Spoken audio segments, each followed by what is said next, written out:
superior.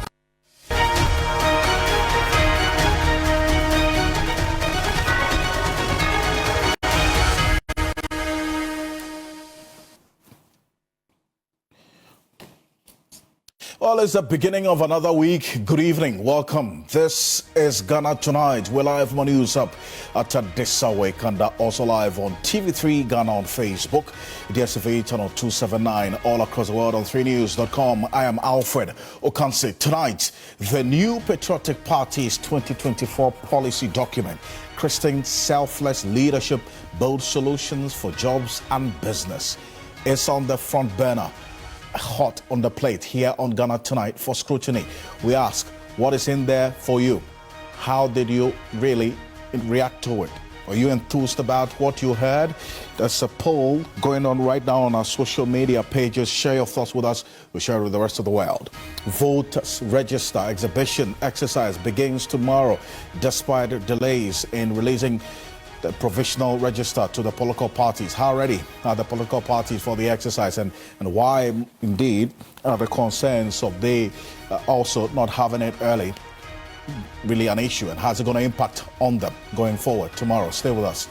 Renal patients woes deepen as the Kolobu renal unit remains shut for lack of consumables, but there are assurances that the unit will be opened soon. How soon is the question we're asking tonight. As always, you're an integral part of the conversation. Let's hear from you. The hashtag we're using is Ghana Tonight on Facebook and on X. Let's get talking. And just remind you as well that there are so many ways you can be part of the show tonight.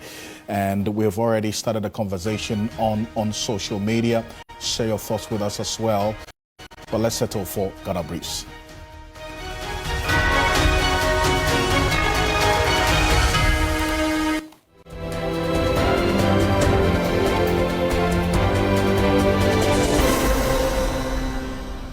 CTAC has agreed to call off its strike tomorrow following an agreement between government and aggrieved members. Government has also agreed to pay their July and August salaries at the end of the month. After more than 3 hours of meeting, the Minister of Employment and Labour Relations, Ignatius Bafo-Ewa, expressed government's commitment to resolve the strike.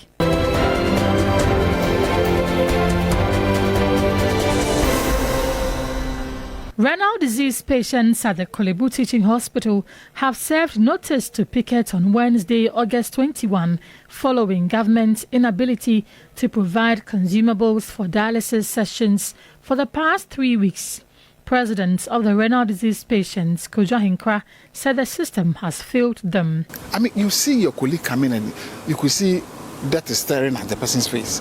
Whatever be the case, we beg them. If not that by Wednesday, we are picketing here. All the renal dialysis patients are coming to sleep here. We'll bring our mattresses, we'll bring everything. So we are closer to Kolebu.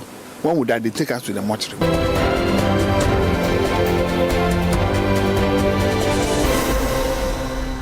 Farmers along the White Volta in the Talensi districts of the Upper East region have begun harvesting their crops prematurely ahead of the annual spillage of the Bari and Kopienga dams in Burkina Faso.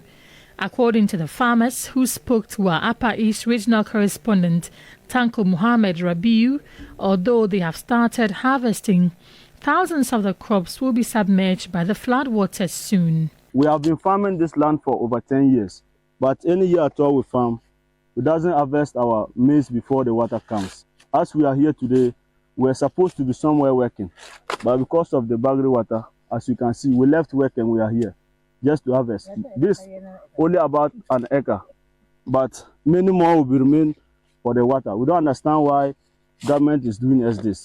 So we are pleading on the government of Ghana to please favor us on our behalf.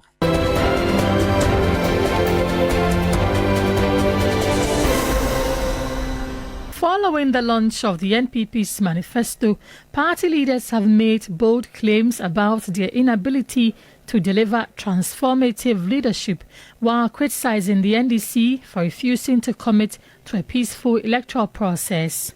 It is a shame on their part to sign a document that will bring peace into this country. So they are out to foment trouble I don't want to be part, and Ghanaians don't want to be part. We are not a violent people. We want a peaceful election. So anybody who doesn't want to be part of peaceful election, I leave it to the good people of Ghana to decide.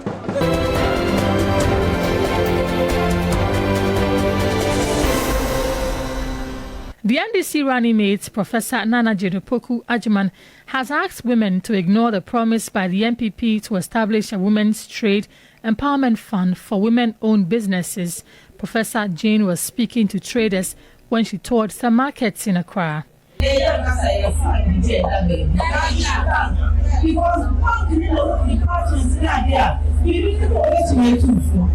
are not bringing you a fund. We are bringing you a bank that has all the departments and arrangements needed to help you in your business. You can invest your profits into your businesses and not use it to pay high interest. This can build your businesses.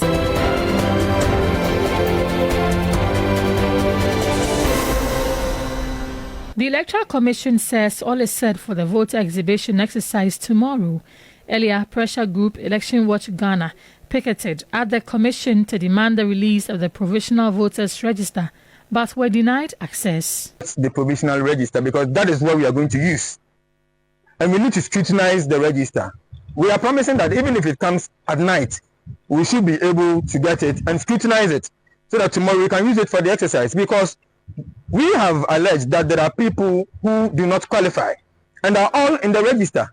So the only opportunity for us to take them out is through the exhibition so that our people down there can challenge. So if you don't have it, how do you challenge? How do you scrutinize the entire provisional register?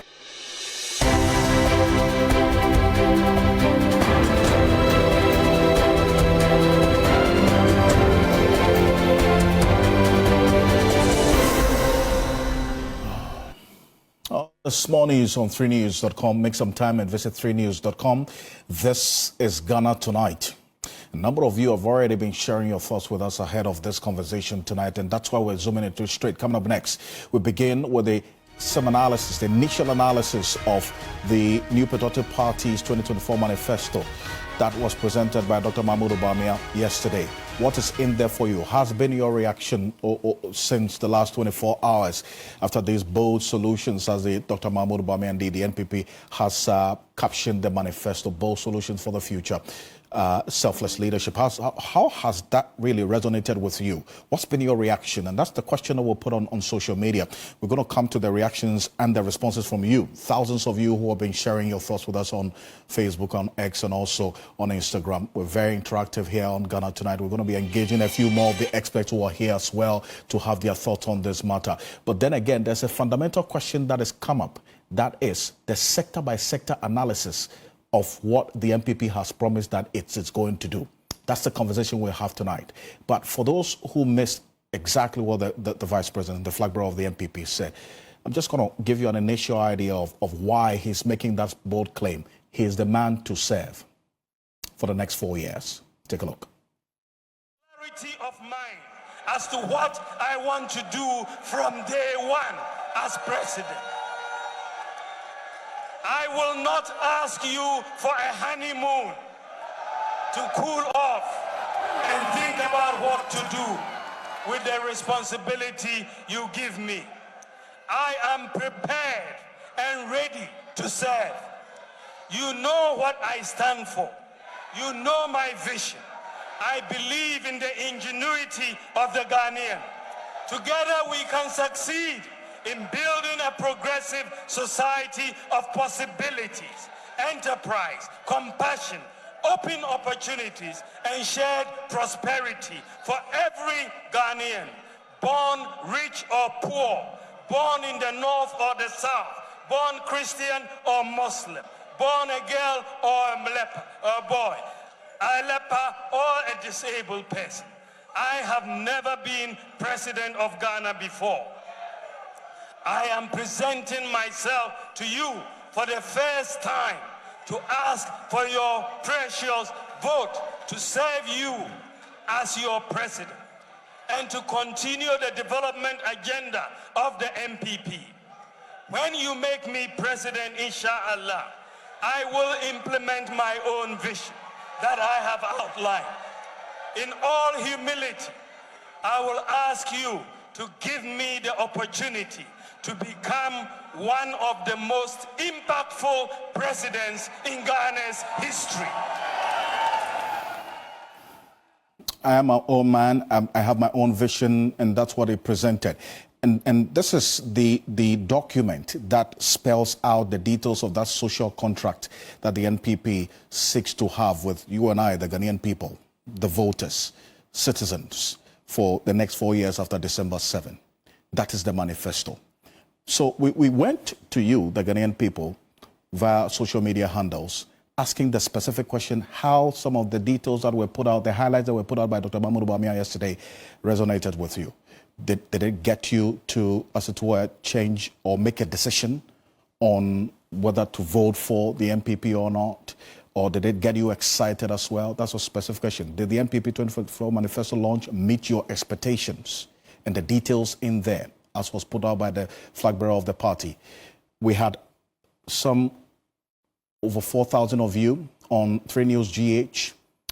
16% of you say yes, outstanding, it did. 64% of you say it was appalling.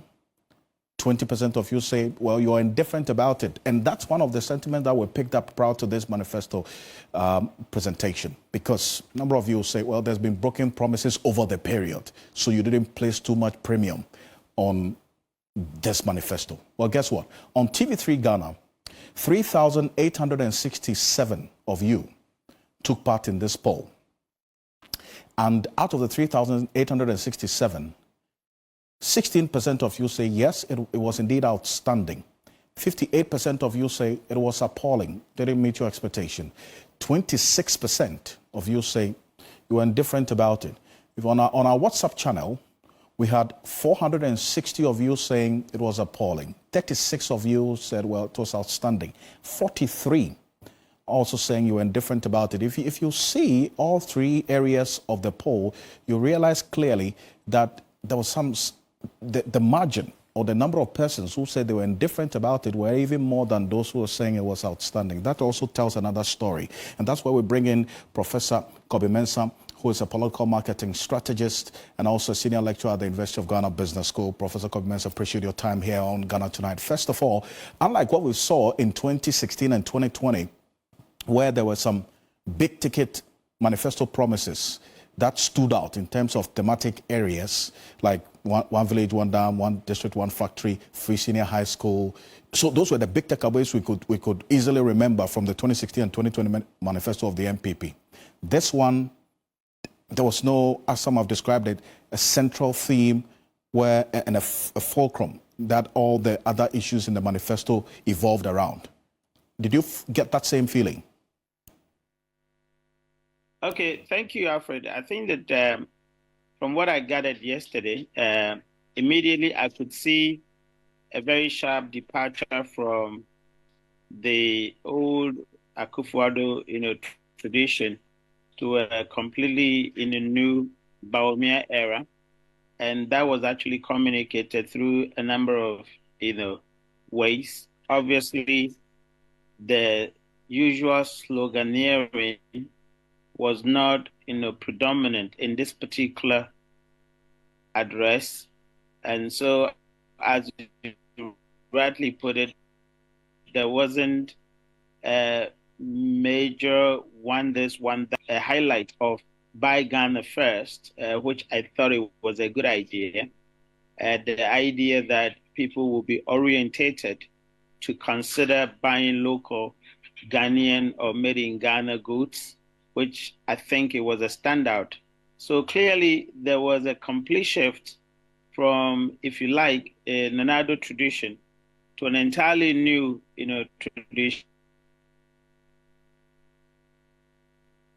by Bawumia. But of course, it does not, because there was a certain resemblance of, the Kufuor era, undertones in terms of the communicative power of the manifesto, especially when he triggered the idea that the business of my government is business, and trying to link it to what Kufuor era called the golden age of business, which he had actually given a hint, during his, outdooring at UPSA.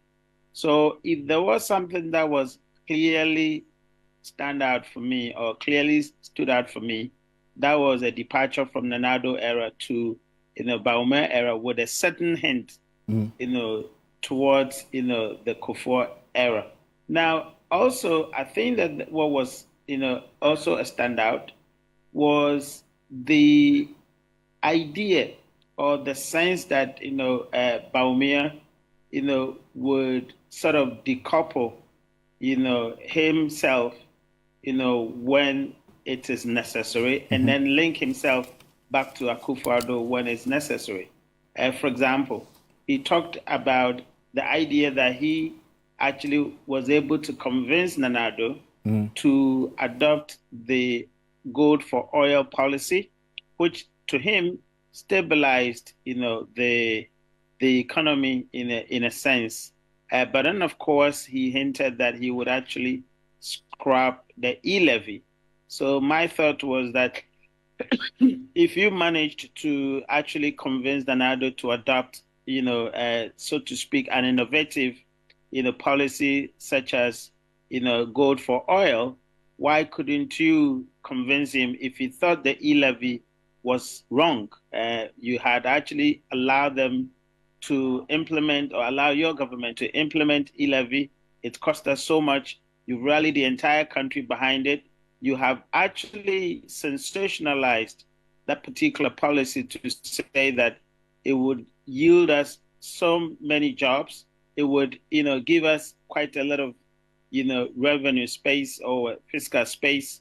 And you have actually rallied the country to say, if we go e-levy, we would not go, IMF. Now we have rallied behind e-levy. What do we see now? You're now saying you're going to scrap it. And that actually talks to me about, judgment. If you thought that it was a bad policy, why weren't you able to convince your boss, just like you did, for him not to go ahead with e-levy, but then you did go ahead and you're signaling cancellation. And that actually stood out for me as well. But of course, from a communication standpoint, this could be a little bit controversial, but I think that Baumia is still grappling with the podium. I saw him, stumbling, on a number of occasions, at least about 20 counts of him stumbling, in his speech.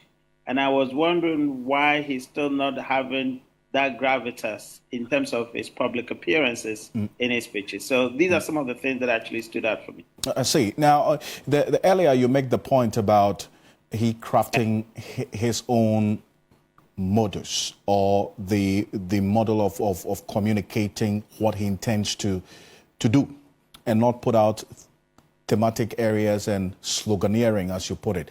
But then I go to the polls that we showed earlier, and at least the majority who responded to the polls, in one instance over 4,000 people, close to at least 2,300 of them saying, look, they're not enthused about what they heard.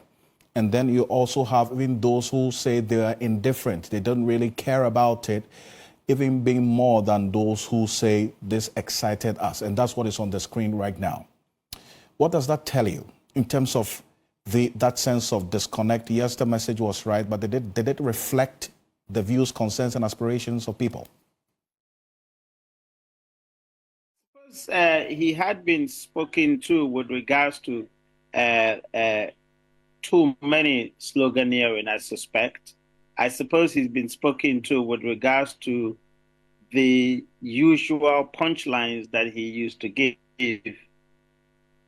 and the belly laugh that he used to have. My suspicion is that he's been spoken against them along the line. He tried to bring in or chip in one or two, but it was completely reduced to a level which was not even, observable in the speech. So I suspect that he's actually been spoken against those things and trying to demonstrate a certain seriousness with Ghanaians and demonstrating a certain, man of the moment, by decoupling himself from Nanado's sloganeering campaign. Clearly, he didn't actually evoke the usual or his style of, I have actually arrested the dollar and I've locked it in the IGPs, kept the keys with the IGPs. He stayed away from those jabs. And so you would think that perhaps he's taking the public sentiment seriously and he's actually tried to demonstrate that that era is actually gone by.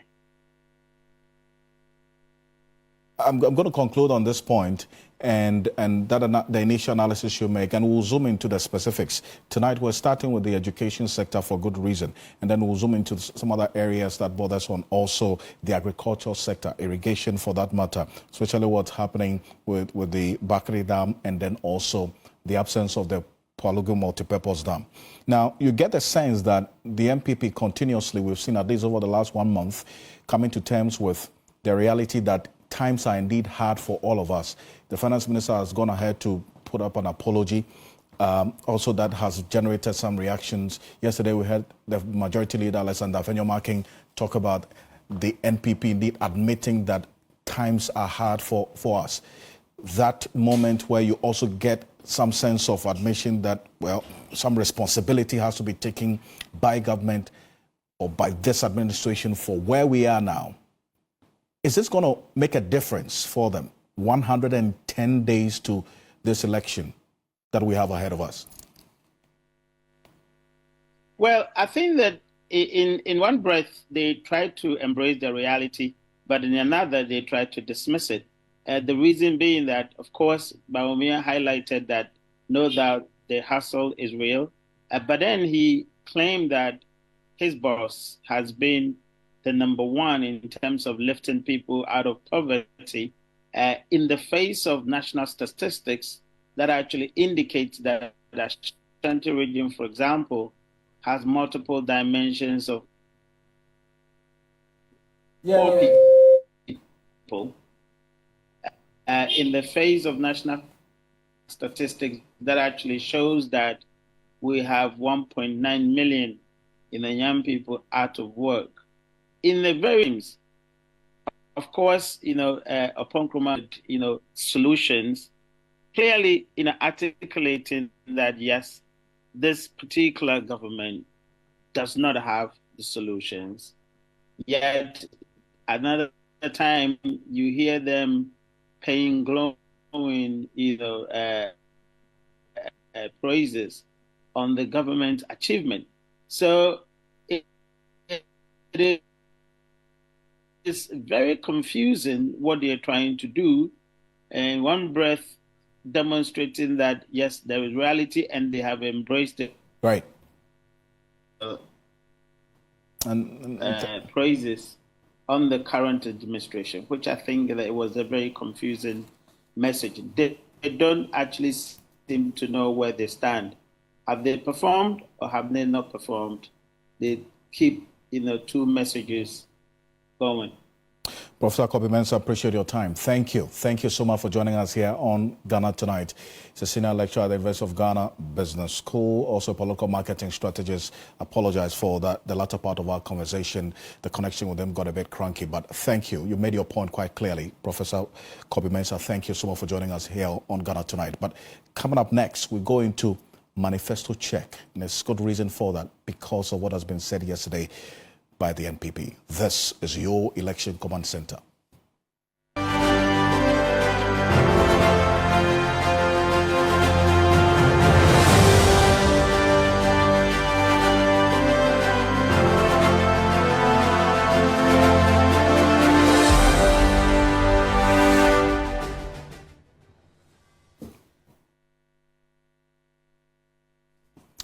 A Manifesto check tonight. My colleague Dennis Poberi-Wedam, Manifesto checker, is here, and we're fleshing up this whole segment at least as the days go by, is it not? Now we have a current manifesto to check with and what we've been doing previously. Precisely. And there's a verdict already as to how many of the manifesto promises in the 2020 manifesto by the NPP has been achieved. Sure. And this is coming from who? My namesake, Dennis Miracle Sabwaji. So even before the NPP launched the manifesto over the weekend, there was this conversation where Dennis is reported to have said that the NPP has done 80% of the 2020 manifesto. That's to say that they fulfilled 80% of the same manifesto that we have been checking here day in, day out. 80%? Yes. And I was wondering why, maybe they are inspired by the fact that they say if a lizard falls from the coconut tree and then you don't praise it, it will praise itself. But as a rule of thumb, it's the case that you don't mark your own scripts. Sure. And one would have expected that at least they allow the public, just like we do a manifesto check, so that the verdict will be with the people. But of course, they say that they have done 80%, being a judge in their own cause. Yes, but this is what they say. Our manifesto, we have done just about 80%. It is 20 that we have not been able to fulfill. We have run an analysis of our manifesto. You have it. Run the analysis. Have you run an implementation of NPP's manifesto? Yes, we have. What percentage did you get? They're asking us what percentage did we get? Well, we defer to the public. The verdict, as we always say, is with the people. Because but of course, he will not be the first person to see this. He may have taken the inspiration from his boss, because as far back as September 2020, before the 2020 general election, flag bearer now, then Vice President, had also said that the NPP had fulfilled 80%. Maybe 80% is such a lucky number for them. So this was in 2020? This was in 2020. He had said that 80% of the promises have been fulfilled. The projects are either 100% delivered or we are delivering. All these projects are on the delivery tracker. Remember that in 2020, they put up what they call a delivery tracker. Yes. Which was essentially a reproduction of their manifesto with the extent to which they had performed in certain areas. And now we have the performance tracker. In 2024, they decided to put up what they call a performance tracker. In that case, that was different because the performance tracker, unlike the delivery tracker, only puts up projects that they have done in respect of infrastructure. I see. So in either case, 80 as of 2020, 80 as we are told now. But we have also been doing our checks on Manifesto Check. True. And for all the things that we have done, today we just decided to put up a few of them. And we are starting with the Polgo multipurpose dam for a reason. Because we have noticed that today, the Bagri dam will be spilled. And each time the Bagri dam is spilled, the impact is felt in the northern part of the country. One of the reasons for this Polgo dam project was to mitigate the effect of that spillage. Absolutely. This was a promise made in 2020. We still see that the flag bearer of the NPP today or yesterday made a similar promise, invariably saying that that is a failed promise. And we already know some $12 million have already been invested in this project, yet there's nothing to show for it. I mean, we have been to the site. We saw that it was just bare land. And let the videos roll. Let's see how we visited that place somewhere in March and how it looked like. Nothing substantial has changed about the place. And this is a project. So this is where the $12 million has been spent already on the project. Precisely. And there's nothing to show for it. And that's also captured in this? That's captured in the 2020 manifesto. And then again, so this was what was captured in 2020. We will accelerate the development of the Polgo multipurpose dam on page 154. When you move to the 2020 manifesto, which was read yesterday, we will launch an expanded irrigation project, which will include implementation of the Polgo irrigation scheme, which is part of this whole project, and then the Bui irrigation scheme. So, obviously, this is a carry-forward project with nothing to show for it. Perhaps this forms part of the 20% Dennis is talking about. It doesn't end there. Just to run you through, a few of the things that we have done on Ghana Tonight, by way of manifesto check. There was a promise in 2020 to expand infrastructure to increase access to professional legal education. Part of this project was to have what they called a law village, which was to put up a nice project somewhere between the pre-sec school and then the UPAC. We visited that site some time ago, and what is left there is nothing much to desire, really. Now we are told again. So that's on page 155, right? Yes, on page 155 of the 2020 manifesto. Okay. Now, on the 2020 manifesto, the same promise comes in a different form. 2024, sorry. We will undertake a comprehensive review of professional legal education towards the conversion of the Ghana School of Law into a pure examination body. That is, into a council for professional legal education. When you read this, the extended part talks about how it will now become that body which will be able to give guidance to other institutions to train and all that. So purely it's going to be one which is in charge of examination, and then the examination for the call to the bar and all that. So in 2020, that was not fulfilled. So it's brought back to 2024. Exactly. So it now leaves the question, what becomes of the law village? Okay. No, you said we have videos of the law village? Not immediately. Okay. This again was in 2020, where they promised to build 16 model senior high schools in Zongo communities across 16 regions of the country. I mean, take it or leave it, religion is going to play a key role in determining the outcome of this election. True. And those who have conducted polls usually would want to know if the religious composition of the candidature will in any way affect people's views. And we have seen how they've gone. Absolutely. So this particular promise to the Zongo communities, predominantly Muslim communities, was one that was supposed to take care of a certain constituency. 16 senior high schools in Zongo communities, that is one in each region. As of our last check in March of this year, where we spoke to the presidential coordinator for the Zongo Development Secretariat, right, he had said that they were still discussing drawings and that the drawings were ready and that they would start the project by end of this year. So what it means is that that project, as we speak, we still don't have a single Zongo senior high school or model school. Now, that was in 2020. What do we see in 2024? Construct 16 model senior high schools for our Zongo communities in the 16 regions. Which page is that?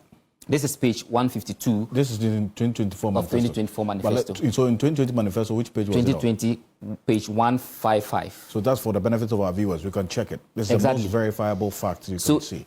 These are some of the things that, I mean, admittedly, there were some of the things that when we checked, they were done. Affirmative action, for instance, has been done, except it has not been assented to by the president. Absolutely. In the new manifesto that we have, he talks about implementing it to the letter. Right. So that's a different thing altogether. For Agenda 111, it's a matter of fact, and they've said it repeatedly, not a single hospital has been commissioned. Right. Those in the regions, the new regions, we have checked, not even one. So maybe, again, I say, maybe that forms part of the 20% Dennis is talking about. But these are things that we've been on the ground and have checked them out. When you check again on the 2024 manifesto, you see that we will complete the ongoing projects of Agenda 111. Admittedly, some of the projects are at various stages of completion. And when we visited the site, we saw quite a number of them at various stages of completion. But the fact is that not even a single one has been commissioned to be for use. I see. When we check the psychiatric hospitals that were promised, Accra Psychiatric Hospital is there for all to see.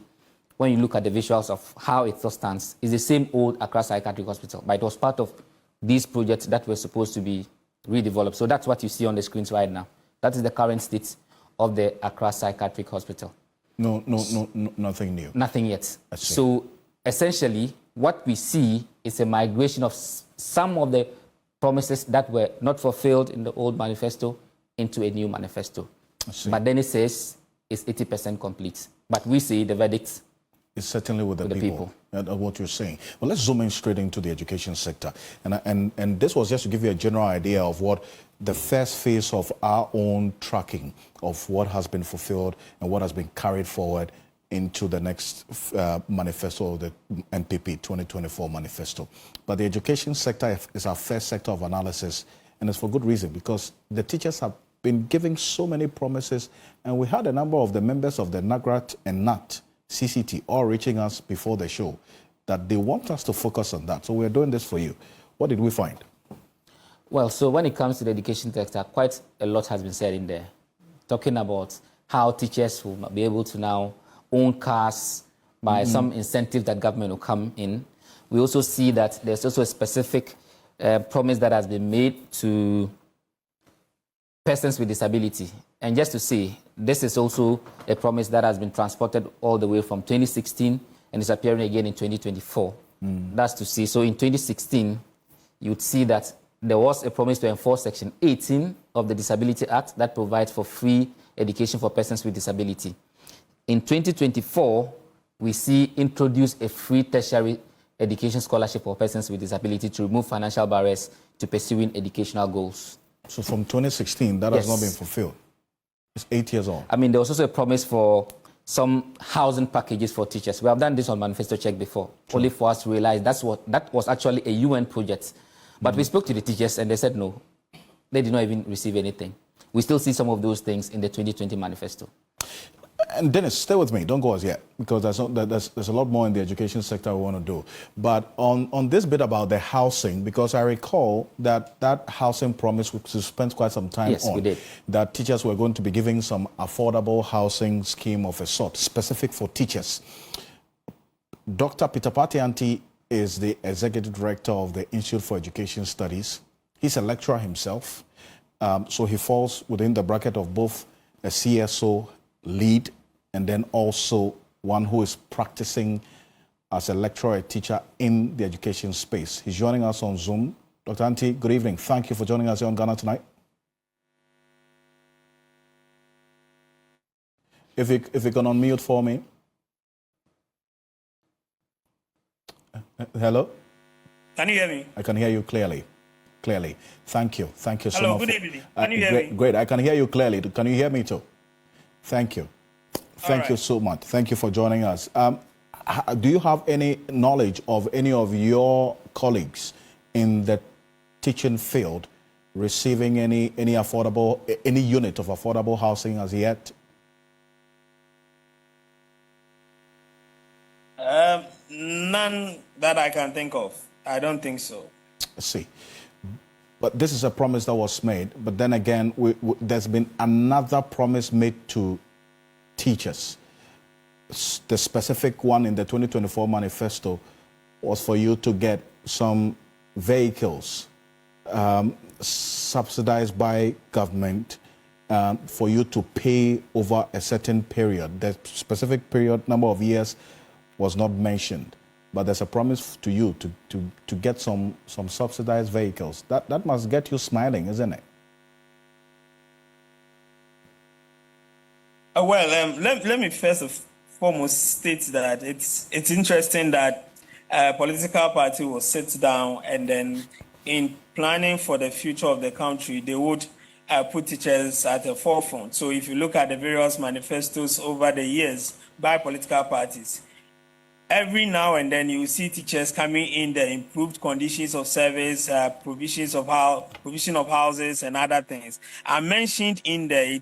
It tells us that teachers are always in the thoughts of the politician when it comes to they are putting together of their manifesto.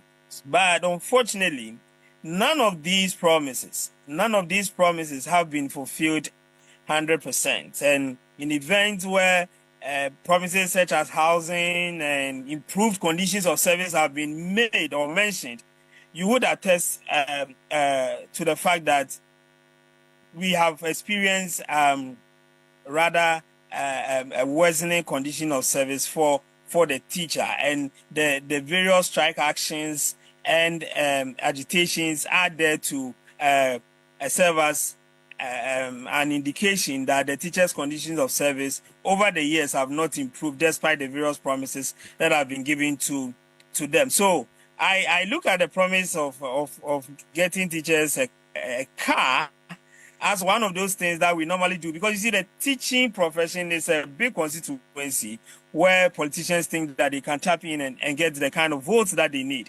So they would continue to try and then bait them with these promises, but we are far more awake to these styles of enticing teachers to vote for them, and then after that they forget about the teachers till the next election. Auntie, hold on a bit for me, and Dennis, I defer to you again, because let's look at the exact context in which that promise of housing was made to the teachers in the 2020 manifesto, and I think mentioned in 2016 as well. Yes. So even in 2017, this was what the president had said, that President Akufo-Addo promises affordable housing scheme for teachers. This is in February 2017. Mm-hmm. Fast forward to January 2022. So what this means is that having failed to deliver by 2020, he moves into the second term and now makes the promise again, government to build 10,000 housing units for teachers. We carry this on 3news.com by our very own Lord Nati. Absolutely. So we see it in there, and Dr. Anti, that's a reflection of what we're talking about. And you'll say that the cocktail of broken promises to you teachers doesn't make you smile about this? These new ones you are hearing to you? At all. It's for me, it's one of those things. I think that when you want to assess the promises of a politician, you put it side by side their track record. And if you look at the track record of the politician in respect of promises made to teachers, I would not even score them more than 5%. They have not been able to treat the teacher as they are supposed to treat them. As we speak now, CTAC is on strike. CTAC is on strike simply because the things that they deserve, the award that they have won through the legal process of negotiation, government have decided not to pay attention to it. So this is how teachers are treated in the country. So if a government says that they're going to get teachers cars, I treat it with a pinch of salt. So unfortunately, I don't think it's something that we should take seriously. Open universities as well, and I'm sure you heard this. And I'm going to defer to Dennis again because we want to show our viewers every step of the way the promises we're making or making reference to the most verifiable form, so that when you take the manifesto as well, you know exactly what you're looking at and also the references that we're making. Dennis, let's go into that. Right. So the issue with the Open University is not exactly a new one. It's just like one of those things that have been transported from the previous years into this particular manifesto. So if you look at the State of the Nation address by Akufo-Addo in 2021, this is exactly what the president said. That currently, Ghana's gross tertiary enrollment ratio stands at 18.8%, which, albeit very low, is still one of the highest in Africa. We must therefore introduce measures to increase consciously the proportion of our population with relevant tertiary education to accelerate the transformation of our country. He goes on to say, our target is to increase the ratio from the current 18.8% to 40% by 2030, focusing on STEM, that's science, technology, engineering, and mathematics, related fields, with emphasis on engineering. Then this will be achieved by significantly increasing enrollment in existing public and private universities and through the establishment of an open university. Emphasis on through the establishment of an open university. We expect record numbers of enrollment over the next 4 years. Over the next 4 years, from 2021 would be up to 2025, which is next year. Now, let's hear what the Vice President said yesterday regarding this same open university.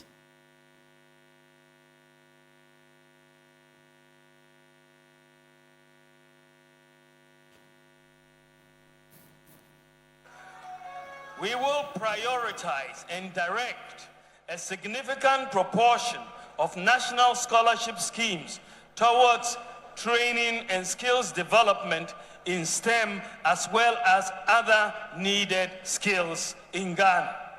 We will implement in full the centralized application processing service, CAPS, for tertiary institutions. Under this, you will apply once and pay once. As I already said, we will establish a national open university. And for those who, after completion of their tertiary education, have secured jobs, they would be exempted from national service. They can go and start work immediately. President said yesterday, at least 3 things in there. 1 is a centralized application to universities. 2 has to do with the open university. And then 3, exemption from national service. And I'll take you on that last point of the exemptions from national service. Dr. Peter Anti, you get the sense that is the national service scheme's objective only for job creation? Because the Vice President says if you've secured a job after your tertiary education, you're going to be exempted from national service, essentially. In fact, that's what many others is happening right now, because if people get jobs before they complete their tertiary education, then they don't do national service. What does it take away, really? In fact, some would also just, the companies would just apply and then they pick them as their normal employees, and then they work with them. You see, sometimes I think that we need to hasten slowly in our quest to try to solve some problems that naturally does not exist, because if you look at the problem that this particular promise is seeking to address, it's like saying that people get jobs and because of national service they are not able to what? Go and then work. But you know that the national service is designed in such a way that it offers several avenues and opportunities to the individual. And sometimes where the service of the individual are needed are where they are taking them to. Sometimes people will not naturally go to certain places when they are pushed there, but because of national service, they accept postings to these places, and they help to provide essential services to people in those communities.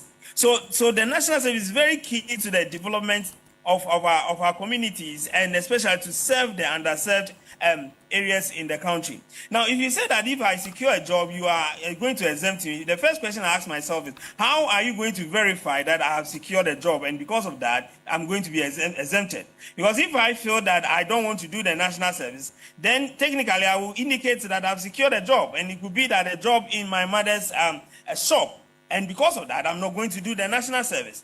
So even that kind of criteria of exemption is problematic. Again, how many of these students actually are able to secure jobs right after their university education, which is also a big problem that we have to look at. There are certain category of people that are supposed to undergo mandatory national service, like the teachers. And by the way that we've carved the licensure regime, teachers are technically supposed to go through mandatory 1-year national service where they are mentored and trained under a professional trained teacher before they are inducted into the teaching profession. Now, if you put it this way, then you're also making it look like it's not going to be compulsory for these people to undertake their mandatory national service. So I think that this promise, again, is not well thought through. It is populist, and it's not going to solve any problem. And I feel that staying in government for 8 years and looking into the future of our country, especially where the country has got a strategic plan for education that is supposed to materialize in 2030, any plan for education should have hinged on the National Educational Strategic Plan and lead us to the realization of the targets of that strategic plan. Unfortunately, I don't see this in the NPP manifesto as presented yesterday. Dr. Peter Patianti, thank you. Thank you so much for initial analysis of this document. Appreciate your time. He's the Executive Director of the Institute for Education Studies. He's also a lecturer at the University of Cape Coast. He's taught for the most part of his life. I thank you so much for joining us here on Ghana Tonight. That is our initial analysis of the education sector. Trust that tomorrow we're getting into jobs created. Vice President talks about 2.3 million jobs. We're getting into the private sector as well. A lot of things were said yesterday, and we'll get into it tomorrow. Yes, we definitely will do that. Fantastic. This is your election command center. So stay with us, make a date with us throughout the week and beyond as we do some analysis of the issues that were captured in the NPP's manifesto ahead of the NDC's manifesto launch as well on Saturday. Coming up next year on Ghana Tonight, the Electoral Commission begins the exhibition of the 2020 voters register tomorrow. The political parties have a few things to share with us. Stay with us.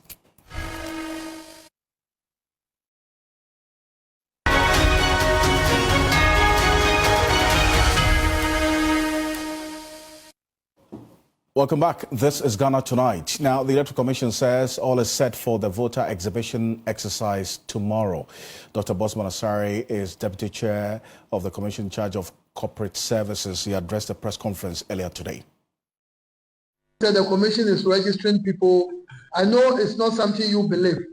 Anytime the commission is undertaking a registration exercise, we do it with the political parties. So it's not possible. It cannot happen that the commission will register people without the political party. The media must treat the group with contempt that it deserves. They don't seem to be a credible group, because if they are indeed credible, you write to the commission for some of these details. In the CI, the law allows the commission to make the register available no later than 3 months after the compilation. And we did we finished the main limited registration on May 29th. 3 months after May 29th will be August 28th. And we also did the mop-up. We finished the mop-up 3rd August. So 3 months after, within that 3 months, is it November or August, September, October. So the commission is well within the law, but we have tried to ensure that the parties get it in advance. So as I said, the registers are ready. One of the main parties has collected the register. I know the others are around. The team is also giving it to them. Persons whose details, names, and photographs appear in either the exception list or the multiple registration list will not have their names and photographs on the voters register and will therefore not be able. Well, as Dr. Bosman Asare, let's go on Zoom now. Dr. Rashid Tanko Computer is Deputy Director of IT for the NDC. He's joining us. Appreciate your time here on Ghana Tonight. So I would assume that you have the provisional register now, as you've been requesting since the last 5-6 days? Very well. Yes, we received the provisional voter register this afternoon. That was around 1 p.m. Today, after we have issued threats of making sure that the exhibition will not come on if they don't give us the provisional register, because we're going to explore every avenue to stop the exhibition from coming on tomorrow, because that was going to be an illegal activity based on our reading of the CI 91 as amended by 126. It's very clear in the CI.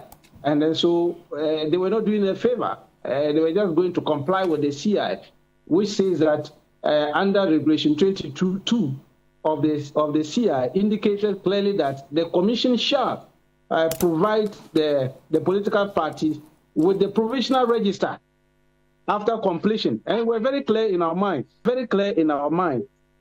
that the provisional register was to be given to us based on the CI, the CI 91 as amended by 126. We're very clear in our mind. And so they had no option than to give us the register. And I was so happy when our national chairman made it very clear to them that we are not going to relent on this, and we will make sure that they have to give us the register. Otherwise, we're not going to allow the exhibition to go on as planned by the Electoral Commission. I see. So you did get this provisional register earlier today, this morning? We got it today around 1 p.m. That they gave us the hard drive. So within this less than 24 hours that you got it before the exercise starts tomorrow, is it going to impact on the parties? I say the parties because it's not just the NDC, although you've been frontal and vocal about this. How's it going to impact on your monitoring process of the exhibition exercise beginning tomorrow? No, not at all, because we are working on it. As I speak, our team is working on the register. I just met them. We are looking at it. Basically, we've teased out the various components for our regions to the constituencies. Hopefully by tomorrow, all the constituencies would have received the registers as we speak now, because we are working assiduously over the night to make sure that we present the registers to our executive in the regions. So we are prepared. Already we have prepared their minds. We have given them FAQs, that is frequently asked questions about exhibition. So we've trained them ahead of time about it. The only hindrance we had was the delay in giving us the register, so that we could prepare them well as to how to check the register and see if there are discrepancies or not. Nonetheless, we are within time. We are working assiduously, and I can assure you our team is on top of job in terms of accessing the register. Well, and I thank you very much. And we're going to be on the ground tomorrow until the exercise is over to monitor every step of the way and tell our viewers as well how the exercise is going on. Thank you. Dr. Rashid Tanko Computer is Deputy Director, IT for the NDC. Thank you for staying with us here on Ghana Tonight. Tomorrow we are back with a continuous analysis of the details of the manifesto for the NPP as presented yesterday, 2024 document. We must be interested in that because that's the social contract document that they want to have with us. So stay with us here throughout the week and beyond. Thank you. My name is Alfred Okansi. Have a good night. Ghana Tonight is brought to you by Flamingo Paint. Superior durability, superior hiding, superior coverage, simply superior.